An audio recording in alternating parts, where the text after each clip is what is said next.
All right, so we're going to talk about some of the cultural extensions and the add-ons that you can do once you've booked a fly fishing trip to Cuba. So most of the trips that fly in and out of Havana provide a really great opportunity to not only enjoy Havana as far as a city and a cultural destination. I mean, there is a ton of history if you're an architect buff, or if you're Hemingway buff, or if you just enjoy learning more about the history of Havana.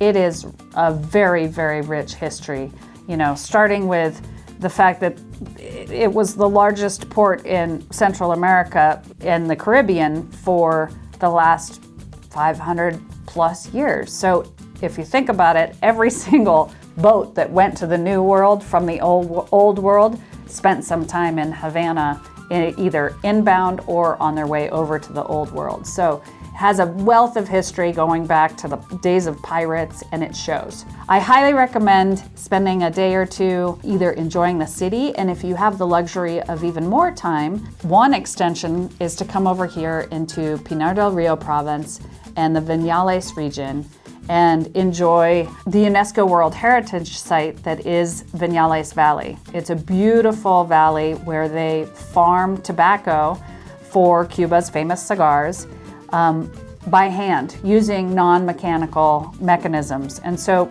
spending some time, a couple days over in Viñales, walking around, learning about the tobacco growing area in this region is really a nice 2 or even 3 day extension from Havana. An additional extension, if this is not of interest, is to transfer over here to yet another World Heritage Site called Trinidad.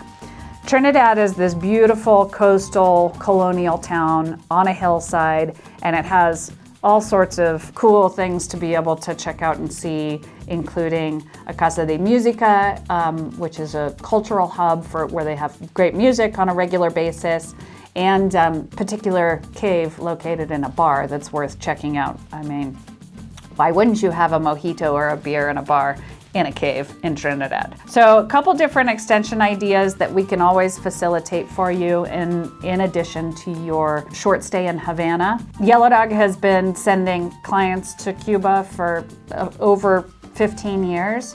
And as such, we have relationships with some tour agents that really can do a great job at making sure that your time in Havana or in Pinar del Rio and Viñales Valley or in Trinidad is a wealth of knowledge and information. We have English-speaking guides, we take care of the hotels, the transfers, everything along those lines. Add a little adventure to your trip to Cuba. And also worth mentioning is if you'd like a significant other, a wife, a girlfriend, whatever, to come down for a week prior to your week of fishing, that can easily be accommodated as well. We can arrange everything. They can leave. You can go fishing with your buddies. Cuba's fantastic. Spend a little bit of extra time getting to know the people and the culture. You won't be disappointed.